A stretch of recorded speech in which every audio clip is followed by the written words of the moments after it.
ज़रा साहब ये बताइएगा, आपने अपने तहफ़्फ़ुज़ात का इज़हार किया है, आज क्या NFC में फाइनल?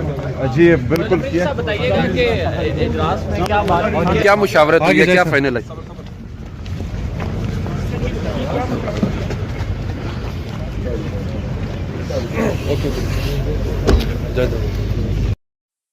कोई प्रोजेक्शन नहीं दी। उन्होंने अगले 3 साल की बात की है। राशिद लंगड़ियाल साहब ने उसमें कहा था कि इस वक्त उनका जो वो है टैक्स है वो 3 से 3.5% बढ़ाना चाहिए और सूबों का 0.8% टैक्स है GDP का, जो वो भी 3% जाना चाहिए। और सूबों को उन्होंने कहा 3 टैक्सेस पे अगर आप लोग देख लें तो बहुत बेहतर होगा।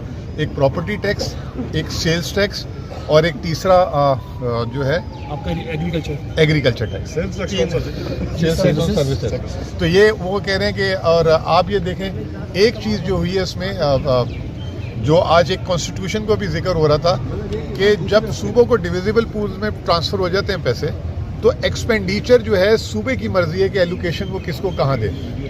वो जो है उसको इस तरह से इंटरप्रेटेड किया जा रहा था कि शायद डिक्टेशन दी जाएगी कि आपने एजुकेशन में इतने डालने।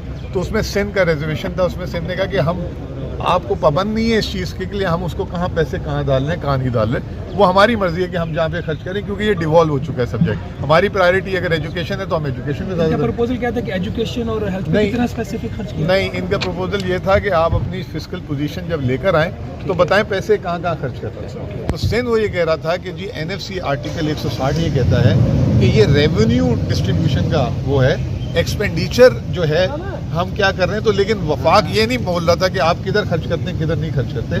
तो वो एक पॉइंट था जो आज क्लियर हो गया, उसमें भी बड़ी हद तक। लेकिन उसमें वफाक का पॉइंट ऑफ व्यू ये था कि देखें जब हम आपकी एक्सपेंडिचर को देखेंगे तो किसके पास कितनी ज़रूरियात के हिसाब से कम है ज़्यादा है वो चीज़। लेकिन एक जो सबसे इम्पॉर्टेंट चीज़ है जो बड़ी जिसे हेल किया जा सकता है कि आज बड़े प्रोविंसेस ने छोटे प्रोविंसेस की हक की बात की है।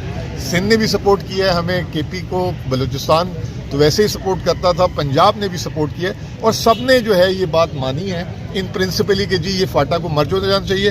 बाकी सूबों ने वफाक को भी ये बोला है कि फेडरेशन मजबूत होगी तो जो है सूबों का फ़ायदा है, और अगर सूबे मजबूत होंगे तो फेडरेशन का फ़ायदा है। तो एक दूसरे की एक्नॉलेजमेंट भी की गई।